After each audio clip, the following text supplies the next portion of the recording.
Good evening. This is CTV News for Monday, August 14th. I'm Janine Samuels. And I'm Denise Douglas. Thank you so much for joining us. The man charged with mowing down a crowd of protesters and killing one in Charlottesville this weekend has a court appearance today. Investigators say 20-year-old James Fields Jr. was the man behind the wheel of this car as it charged into people demonstrating against the white supremacists who descended upon the town.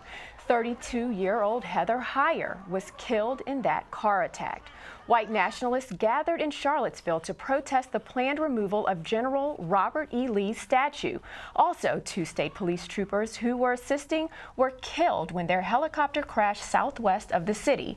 Fields, who came to the rally from Ohio, faces numerous charges, including second-degree murder. Well, Janine, back here at home, Maryland civil rights leader and gubernatorial candidate Ben Jealous is calling for the removal of Confederate monuments in Maryland. Byron Scott has our story. They dot the landscape like bronze sentries. They are statues honoring those who fought to tear apart the United States of America and to keep its people of color in bondage. These statues were not put here, say, at the time of the Civil War. They were put here after, to justify the war. They were put here after to justify slavery and segregation. Today, former NAACP President Ben Jealous, who is running for governor of Maryland, called for the dismantling of all Confederate monuments in the city. I'm here also to say that the Chief Justice Taney statues must be taken down throughout our state, along with all Confederate statues.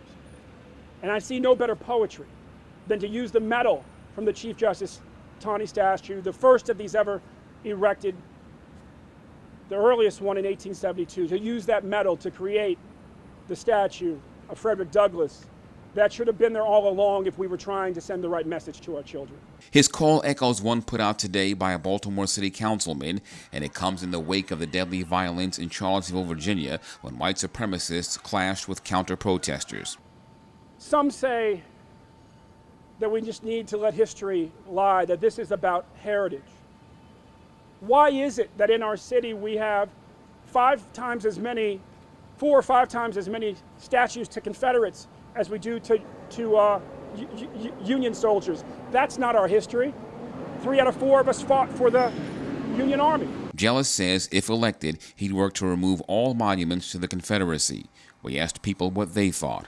On the one hand, I feel like it's part of our history. It's part of, especially in this area, there was a lot of battles fought in the Civil War. People come here for the culture and the history of the area. But at the same time, I don't know how it would make me feel if I was a person of color to see that every day and to be reminded of something that was a terrible time in our history. So, if you really think about the history of it and what those statues mean, I agree that there is a history to it, but at the same time the United States is built on what is right and what's right for the people, and the people since then have become a whole, and we're trying to move forward in that. Governor Larry Hogan has called such efforts political correctness run amok. Either way, it's a movement with an ever-expanding foundation. In Baltimore, Byron Scott, CTV News. Meanwhile, Suitland resident Geneva May says she will never forget the 1963 March on Washington. Mays, who is now 80, stood on the steps of the Lincoln Memorial as a marshal for the Congress on Racial Equality. She experienced firsthand the turbulence of the civil rights movement. And yet, after witnessing the election of an African-American president, May says Charlottesville shows the fight for social change is far from over. People don't have a direction. They don't know which way they want to go, and so consequently they just do anything, and it's unfortunate, but that's where we're at. Well, back in 1963, I was a marshal for Corps, and I was appointed to go to the March on Washington, and I got a chance to sit 3 steps down from Dr. King when he spoke, and he was just speaking in general. He had a speech, and he's talking from his notes, and all of a sudden Mahalia Jackson came over to him and she said, "Talk about the dream, Martin, talk about the dream." And that's when he started his very iconic speech, and I was so impressed. I was blown away by what he had to say. We were getting a group of children together to not only for fun, but to let them know about social issues and world issues and getting them involved. And what we would do each year when a child became a teenager, we would have a teen conference, and we would set it up so that they would know various things. We would have speakers come in from different fields to talk with them, and we would set up workshops and let them know what they needed to do when they became older people. Mays is the founder of the Prince George's County chapter of Jack and Jill of America.